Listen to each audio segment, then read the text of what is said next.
मेरा नाम गुरप्रीत सिंह बावा है ਅਤੇ मैं टैक्सी ड्राइवर हैगा। सनी लियोनी ਨੂੰ कौन नहीं जानता है, एक पॉर्न स्टार है।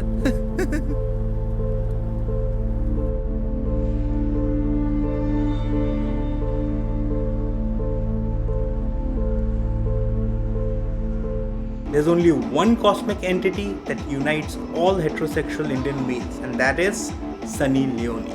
The former porn star has replaced cricket, politics, and religion as the new national obsession. In 2014, she was Google's most searched celebrity in India for the third year running. She also dominated every YouTube list and is still the most searched person on Pornhub.com. Even Osama bin Laden was so obsessed with Sunny that he had a stack of her videos in his house in Pakistan. Can you imagine the most dreaded terrorist in the world obsessed with a porn star? Welcome, Dilip. Thank you. Speaking to Dilip Mehta today, a filmmaker, before that a major still photographer, and then have you shot for Time, for Stern, for Le Monde, everybody, Life magazine even, right? National Geographic. National Geographic. Right. And then you started working on production design, which is the kind of films that I have seen where you've worked on are just out of this world, that kind of work. And now... My sister's films, actually, mostly, yeah. Your sister's films, Her trilogy, Dilip Mehta. Elemental trilogy, Yes. yeah. And now you've also made a documentary on widows. You made a film, Stella. Cooking with Stella, yeah. Cooking with Stella. Yeah. And now you're making a documentary on, you have made and are now in the process of editing, it's nearly done, right? You're making a documentary on Sunny Leone.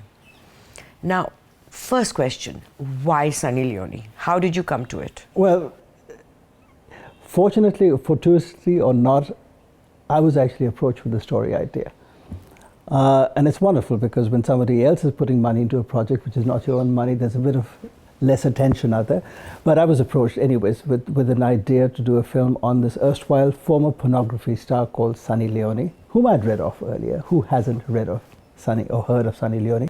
And I thought it was a marvelous idea. I think it was absolutely brilliant. In this day and age, you had a Punjabi Sikh girl who was born in Canada in a small town, in a small Canadian town. I was born as Karanjit Kaur Vora. I was born in Sarnia, Ontario.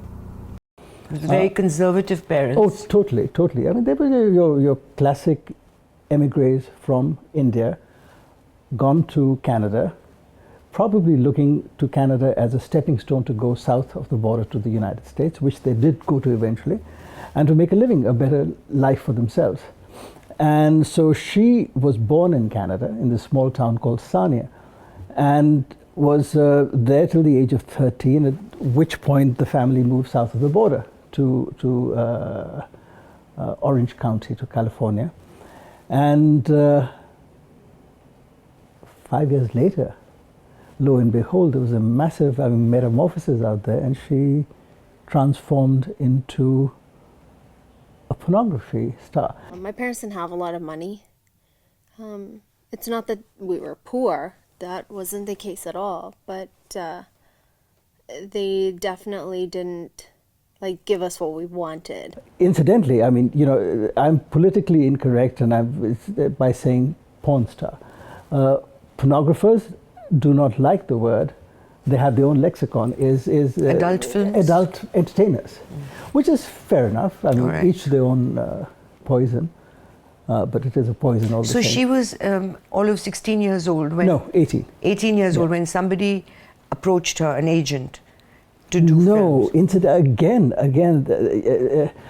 she met somebody who gave her the name of an agent, who was, it turns out to be an agent who provided images for magazines such as Penthouse and Cherie. And when I posed for Penthouse magazine, the first one, the cover centerfold, I got so much hate mail from the Indian community here in the US. US, Canada, maybe a couple other places, but I got a lot of hate mail.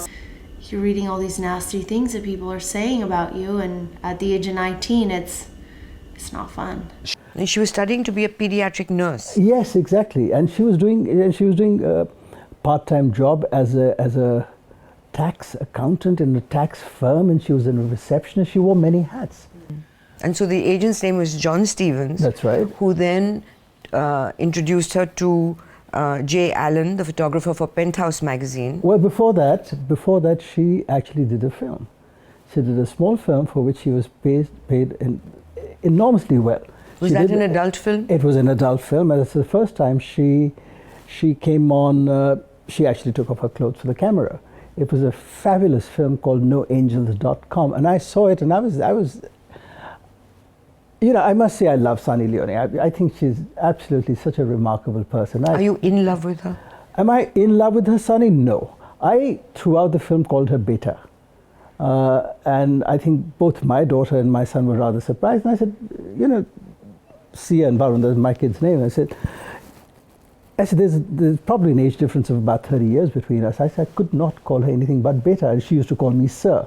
Now, Sir is more understandable, not because it makes a difference in my life, but actors in Bollywood industry call their directors Sir, which was fine by me. But I called her Beta throughout. I never called her Sunny. Sunny is her brand name. Her name is Karanjit Kaur Vohra. How more? Karanjit Kaur Vohra. Vohra. Yeah, okay, Vohra. And I guess her American and Canadian friends called her Karen. Her husband never called her Sunny. I don't call her Sunny. Her friends don't call her Sunny. It's her brand name.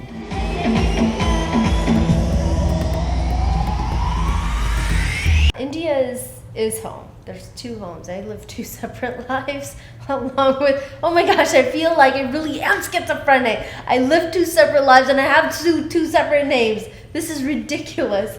So yes, no, I'm So actually when she posed for Penthouse, it was Right. Bob Guccione who named her Sunny Leone. Well, I don't know if it was Bob Guccione himself. Let's assume that it was Bob Guccione. She named herself Sunny because she has a Sunny disposition, how corny can you get? No. She has a brother. She has a wonderful younger brother whose name is Sandeep. And as all Punjabis are given to, they give their children pet names.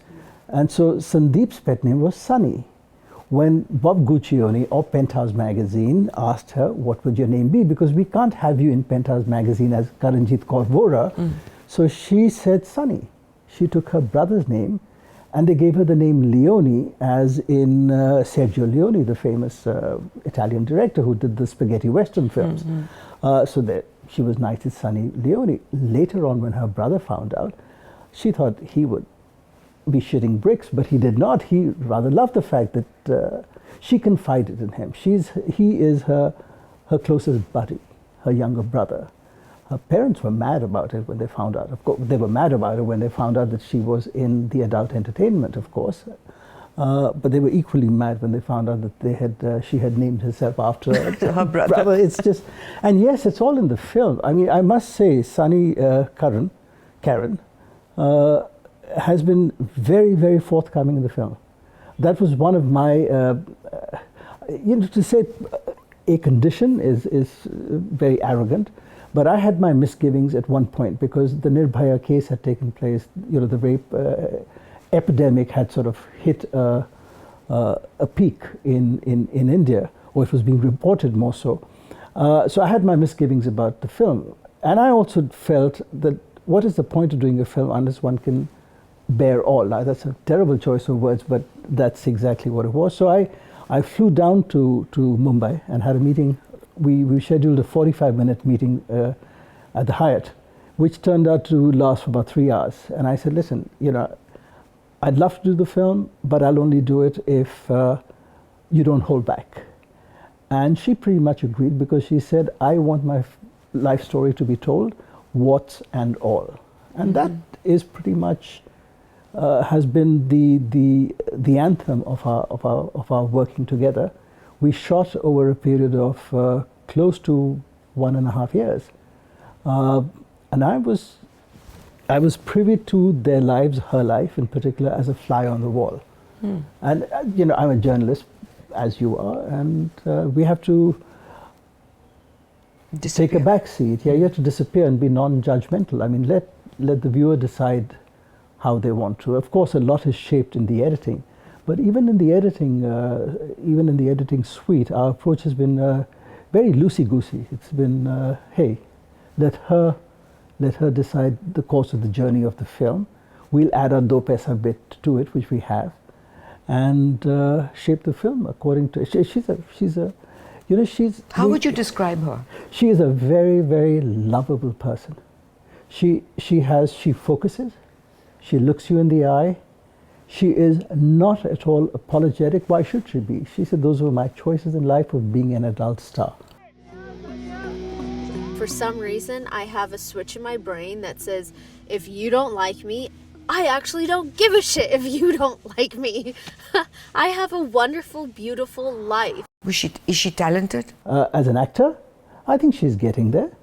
I think she's getting there. Let's not forget, she at the age of, I think, it was 29 or so when she came to the Indian screen, to the Indian, the Indian horizon of Bollywood. It's bad enough being an actress or tough enough being an actor anywhere in the world, but especially in India, where everything is magnified, your expressions are magnified, everything is hyper, can really take you by storm. And I think it did to her. She did a film with Mahesh Bhatt, with his daughter, Pooja Bhatt, a film called Jism 2. And I think we all found out later that Jism really has another meaning as well. Which in is, English? Absolutely, which is pronounced slightly differently. It's pronounced Jism. And we've been having... Go ahead. Well, it's just remarkable. It is a bodily fluid. Sure, it's a bodily fluid, yeah, and it's not when you sneeze. But it can have the same ejaculatory force to it. Anyway, oh Jesus, that's bad. Anyway, so what were we talking about? Yeah, so she was not to the manner born, so to speak. I mean, she didn't belong to a Kapoor family. She didn't have a guardian angel. And also with the background like that, people have already slotted her.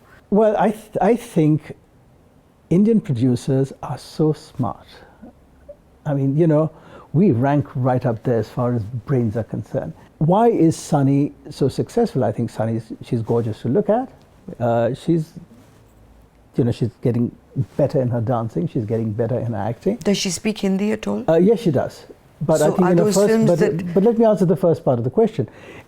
I think producers realize that what she has in her back pocket is an enormous fan following. She has a fan base of about 110 million people, most of them from India. Now that's huge, that's humongous. Multiply that by 55 and you get the number of crores of people who would possibly watch your film perhaps even once. Translate that and it means money. She's got a fan following, she's got a social media following of about 28 million people, enormous numbers. She has these people in her back pocket.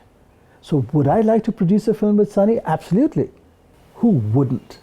She now, when last we spoke, which is several months ago, by the time we had wrapped filming, she had signed several films. She can sign a film a day. She's that enormously popular. And she's had an extreme day. I was reading her, researching all that she's done. I think she's had the most prolific career in so many different things besides the adult film. Right. She's also in one of the video games. She's been on Big Boss. She's done all kinds of appearances everywhere. She's done red carpet appearances for people, for MTV. Versatile. Very versatile. And she's appeared at car shows. I mean, she's basically taken every job on the way up that's available. I don't think I've read a longer bio data, than of hers. Interestingly, Madhu, what most people do not know is that one of the features that she had done, and I'm not going to name it because it's not in my business to name it, fell flat on its face at the time of release. An Indian film. An Indian film. In the earlier part of her career, when that happened, people lost faith in her. But anyways, there was a film called Jackpot. With Nasiruddin Shah. And unfortunately, the film, which was beautifully shot, it was wonderfully edited, etc., somehow the chemistry did not happen. The film did not succeed. Producers who had signed her up and others who had sought commitment from her for New Year entertainment, etc., rescinded all that. And things quietened down to such a large extent that both Sunny and her husband felt that her days in India were over and they were pretty much ready to shut shop. And then this remarkable film came out called MMS Ragini 2 with a song called Baby Doll, which changed everything. As of yesterday, I think it has 67 million hits on YouTube. So can you relate to the numbers? I can't. 67 million. Within days and weeks of release of that, she had several films re-signed. There's been an element of luck, but you know what? She is an enormously hard worker. I can see that. She's done. And it's not just the output of her work, Madhu. She is the first on set. She literally is the last. She does not throw tantrums. She does not throw her works about. She endears herself to the people who matter. And that's not just the producer and the director. It's the people around who work with her. Nobody turns around and looks down at her and says, oh, she was a former porn star, she was an adult entertainer. Not at all. But I've never been in a situation where I'm on set at a casting or a meeting, first time meeting, and somebody is trying to hit on me and tell me that if you do XYZ, I'll give you this job. That's not happened to me, ever. How did that happen? How did she gain that respect? By being professional, by not throwing tantrums, by coming on time, by leaving at the end of the shift, by not having attitude, by smiling, by being happy, by spending time with the cast and the crew and the support cast. I'm not talking about the other leads. Anybody can do that. Let's go. And roll camera. Nice, is rolling. Ready. Let's go. I'm nervous. No, it's okay. Sunny, don't worry about it. I don't know why I'm nervous. It's like, it's gonna happen. It's gonna happen. They're gonna press play. She does have a very sweet, gentle element. That is her. I called you on Sunday saying they're showing Jism 2. I know. And you Jism 2. texted me back, get a life. But I watched it. Right. No, I mean, it's not a bad. You know, it was based on Body Heat, on the original Kathleen Turner and William Hurt's film. Yeah. But she is a. I mean, fortunately for me, because of the documentary, she's a very approachable person. She does not have the ego associated with stardom. She's achieved a lot in a very short span of time. Like I said, she was not to the manner born. So it's not like she was a Kapoor or a Dutt or but a whatever. As I read through her trajectory of her adult film career, it seems like it is almost like a graph of hesitancy. Like in the first adult film, she said she's only going to do lesbian scenes. And then a couple of films later, she agreed to doing a sex scene with only one man. Her fiancé, that's right. And then a little while later, she agreed to 2 men with other women. So then I can't get more graphic because... Oh, you should, because it's all in the film. Because then she gets more and more, gets more free with her sexuality, and in each film she takes another step forward until she's doing really hardcore porn. Well, her hardcore porn, I think, it started early in her career. It's not like the advent of that was later, but in the primary stages of her pornography adult entertainment career, it was girl on girl, as they call it, and later on she was engaged to be married to this person whom she starred with. So as far as she was concerned, it was not with strangers, it was with somebody she loved. And then she started performing with her husband, which is another story which I refuse to tell you right now because it's part of my film. I have to leave it as a surprise. But what I was shocked by, and I'm not, I'm pretty long in the tooth, Madhu, and one has seen a lot of tragedy in life, one has seen enough wars and human tragedies and elements of that. But I was shocked because they were so open what it exposed to me, what it expressed to me, was my own limitation as a being, that I was going through life with certain preconcepts and blinkers. And they actually helped me, Sunny, to shed those blinkers, which is remarkable. Give me an example. Well, it's like... Did you have this preconceived uptightness about pornography? I wouldn't say uptightness, but limited, yes, because I'm not a voracious or otherwise consumer of pornography. Fortunately, I've had the real McCoy, so, okay, not been uptight about it. But for instance, I mean, I'll give you an idea. My daughter is a student in university in Scotland. She was visiting, and I was upstairs in my study in India, researching Sunny Leone on my laptop. And I have two doors to the study. And Sia, my daughter, came in from the back door without my knowing. And she put her arms around me. She says, "Dad." And she said, "Dad." Because I had Sunny Leone.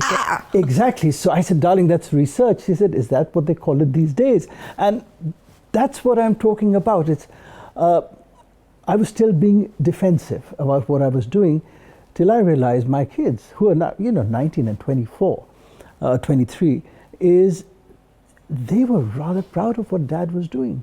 They didn't have any hang-ups about it. They weren't like, they would, with a fair degree of pride, talk about the project, about Sunny Leone, because she has the ability. She does not say, "I did." She said, "Yes, of course I was a porn star. Of course I was an adult entertainer." She's not trying to throw sand over it. It's not a fire that has erupted that she has to cap. Yes, it is part of my life. That's what I did. It was a chapter. It's a closed chapter. She strategized. When her husband came into her life, she actually started acting with him in adult films, which very few people know about. But when she did that, that was her exit strategy for pornography herself, which is remarkable. It was a trajectory that worked in her case. And then, fortuitously, Big Boss happened. When Big Boss happened, when they got a call from India saying, "Big Boss wants to invite you," etc., etc., she didn't want to be a part of it. And she didn't tell them she was an adult film star. Oh no, the only reason they went to her because she was an adult star. But she didn't tell believe the other people in Big Boss. Well, that was part of the strategy. Yeah. Sure, but listen, come on. There's no such thing as TV reality, Madhu. I mean, it's all scripted. It's of course. Sure. So, but prior to that is when they were offered this stint in Big Boss, she said no, because when the Indian community in the States and Canada and Britain found out that there was this Sikh girl who was a porn star, she started getting a lot of hate mail. She started getting death threats, etc., etc. She was 19 years old. She said that really, really rattled her. So when Big Boss came knocking at her door, she wanted to keep a distance. She didn't want to. But they pretty much convinced her because of the reach. They had a reach of 50 million people. 50 million people were watching Big Boss. And the rest is history. She came here, Pooja Bhatt and Mahesh Bhatt saw the probability, the possibility of cashing in on this fresh new face who was a former adult entertainer. And they made the right move. And the rest is history for her too. And she actually has spoken in an interview about her religious beliefs, in which she says that Sikhism is a community-based religion. You walk into a temple and you're greeted with the utmost respect. But just like any religion, it doesn't want you to shoot adult material. So she says, I grew up going to a temple every day. When my parents found out, they knew my personality, which was very independent. Even if they tried to stop me or tried to steer me the right way, they would have lost their daughter. True. So she took a decision that despite it all, this was her path, and she kept at it. Well, when she was, I guess, 19 plus, one of her family relatives saw her on a paid TV. What was he doing watching porn?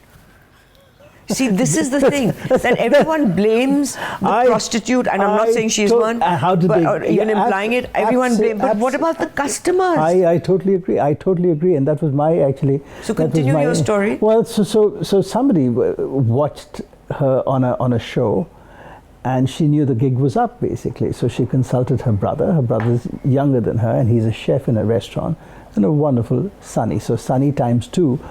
Decided, well, the game's pretty much up, and we have to bring. It's better that the parents get to know from them, from the horse's mouth, so to speak, as opposed to from the relatives who'll add their own mirch masala. And they went and told Sunny's parents, and who were obviously and understandably horrified. But I think at the end of their discussion, what she did say was, listen, get used to it, because. Well, maybe, like I said, I'm paraphrasing, so maybe those were not her words, but her parents were shattered. I think her father did say something to the effect that own up to what you do, or own it, because that is what you've done. It's not like you came to us for permission. I think mother was far more dumbstruck than the father, and I think she was probably closer to her father anyways. So they knew that, given what you've quoted and what you've cited from your research, is that if they pushed Sunny, they would probably have lost a daughter. So they probably felt correctly, so I feel correctly, that it's better to retain her daughter, and they're probably not going to talk about. And the chances of them, looking for her adult material was highly, highly improbable. But it did take its toll on the extended family, because the parents were then excommunicated by the rest of the family, which is sad. Which was sad, and there were issues. The parents had issues which multiplied, and there's no need for me to go into that right now, because Sunny talks about it herself in the film. I scattered both my parents' ashes in the Ganges, which then leads to the sea. So I believe that a part of my parents are a part of the sea. So I go there to ask for their blessings, because it's the only place that I can go that I know they're physically a part of. Their ashes are a part of. I go there and I ask them to bless my movie, to bless me, to keep everyone that I know and that I love safe and happy. And I give them flowers because they love flowers. It's just that simple.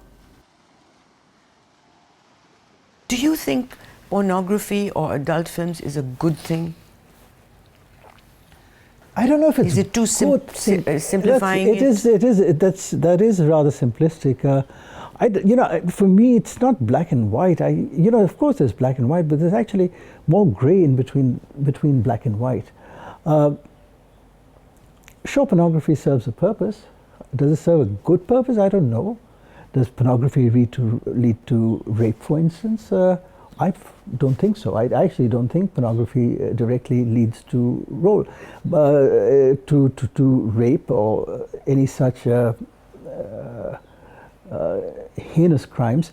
But I put it to you that there is, say, a young man who comes from a small town, right, and is sitting alone in a room, right, in a little gauli, with no friends, right, with nothing, and he has a little TV set, and or a computer, and he's watching all the things that he would like to have, which is like ads of cars, of cell phones, and every, t-shirts and everything. And then he switches to watching porn, which is another thing that he desires. It comes into his frame of mind. And he's sitting lonely, alone, and he watches this, and he's aroused, and there is no outlet. And would you think that that could trigger off an incident where he would rape someone? If you enjoyed that, click up here to support us and down here to subscribe.